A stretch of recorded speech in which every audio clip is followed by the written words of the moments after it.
ចាសួស្តីអ្នកទាំងអស់គ្នាថ្ងៃនេះខ្ញុំបានមកហូបបំមុខទៀតហើយគឺសម្លម្ជូរទឹកគួនកាពឹសហើយនឹងកូនត្រីហើយសម្រាប់កាពឹសនិងកូនត្រីនេះគឺខ្ញុំទិញចំនួន2ខាំខ្ញុំចំណាយអស់ត្រឹមតែ3500រៀលលុយខ្មែរតែប៉ុណ្ណោះហើយចំណែកឯទឹកគួន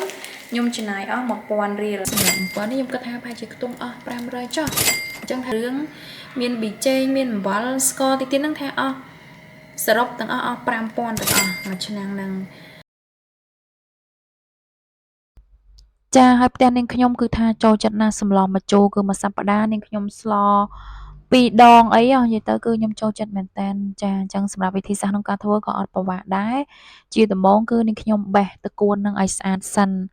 បេះយកគល់វាចេញតិចសិនទៅកុំឲ្យគល់ខ្លះវារៀងរឹងដែរអញ្ចឹងណាអញ្ចឹងខ្លាចពេលញ៉ាំទៅវាអត់សូវផុយចាយ៉ាងបន្ទាប់ពីបេះហើយនាងខ្ញុំយកទឹកគួននឹងមកហាន់វាជាកំណាត់ខ្លីៗបែបហ្នឹងហើយស្រាប់ទឹកគួនហ្នឹងបងចង់ដំវាសិនក៏បានដែរហើយនាងខ្ញុំដំវាបានតិចៗដែរអញ្ចឹងណាឲ្យវារាងទន់ចាពេលដែលយកទៅលាងទឹកអញ្ចឹងទៅណានេះឥឡូវនេះគឺនាងខ្ញុំបានហាន់រួចរាល់អស់ហើយបន្ទាប់មកទៀតនាងខ្ញុំយកបន្លែទាំងអស់ហ្នឹងទៅលាងទឹកទុកមកនៅឡែកសិនទៅហើយបាននាងខ្ញុំមកបេះកាពឹសហ្នឹងគឺនាងខ្ញុំបេះយកពុកមាត់វាចេញដោយសារនាងខ្ញុំធ្លាប់រាល់ដងនោះខ្លាចពេលញ៉ាំទៅវារៀងឆ្លាក់អីចឹងណាអញ្ចឹងក៏នាងខ្ញុំចូលចិត្តបេះវាបែបហ្នឹងឲ្យស្អាតហើយចំណែកឯកូនត្រីក៏ដូចគ្នាដែរគឺនាងខ្ញុំយកទៅលាងទឹកវាឲ្យស្អាតនេះឥឡូវគឺនាងខ្ញុំលាងរួចរាល់អស់ហើយអត់បានបង្ហាញពេលលាងទេប៉ុន្តែនាងខ្ញុំកាត់ដែរអញ្ចឹងណានេះចាឥឡូវគឺរៀបរាល់អស់ហើយទាំងកូនត្រីទាំងកាពឹសទាំងបន្លែទាំងអស់ហ្នឹងគឺនាងខ្ញុំបានលាងទឹករួចរាល់ស្អាតហើយបន្ទាប់មកទៀតនាងខ្ញុំដាក់ដាំទឹកហ្នឹងគឺនាងខ្ញុំស្ងោរអំពិលតែម្ដងអំពិលខ្ចីចាហើយនាងខ្ញុំមានបន្ថែមជាមួយនឹងរំដេងចានេះនាងខ្ញុំដាក់វាស្ងោរវាដើម្បីយកអំពិលហ្នឹងមកចិញ្ច្រុំវាឲ្យវាបែកសាច់ចឹងណាចានេះឥឡូវនេះខ្ញុំដាក់វាទៅវាពុះមកស្ទុះហើយវាក៏បែកសាច់ដែរអញ្ចឹងក៏នាងខ្ញុំយកមកប្រហុកមកជ្រុំយកតែសាច់ចឹងណាហើយសម្រាប់អំពិលហ្នឹងបងប្អូនអាចធ្វើដូចនាងខ្ញុំចឹងក៏បានឬមួយក៏មានវិធីអីផ្សេងទៀតក៏បានដែរចាទៅតាមចំណូលចិត្តដែរចានេះពីខ្លះទៅបងចង់ស្ងោរវាទុកនៅនឹងទាំងអស់វាចេញជាតិជូរនឹងតែម្ដងទៅតែនាងខ្ញុំស្រង់វាសិនយកមកជ្រុំវាឬក៏ស្កត់វាយកតែសាច់អំពិលអញ្ចឹងណាចានេះនាងខ្ញុំជ្រុំវាបែបហ្នឹងយកតែសាច់អញ្ចឹងទៅហើយប្រហុកអីក៏នាងខ្ញុំជ្រុំរួចរាល់អស់ហើយដួសយកកាកវាបោះចោលចានិយាយទៅសម្រាប់អំពិលនេះ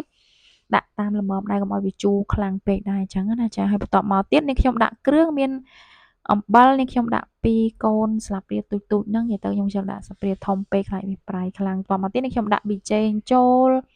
ហើយនឹងនាងខ្ញុំបន្ថែមជាមួយនឹងស្ករសបន្តិច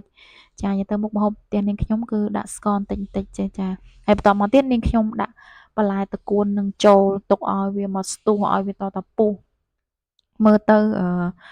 បន្លែហ្នឹងវាឆ្អិនល្មមចាបាននាងខ្ញុំដាក់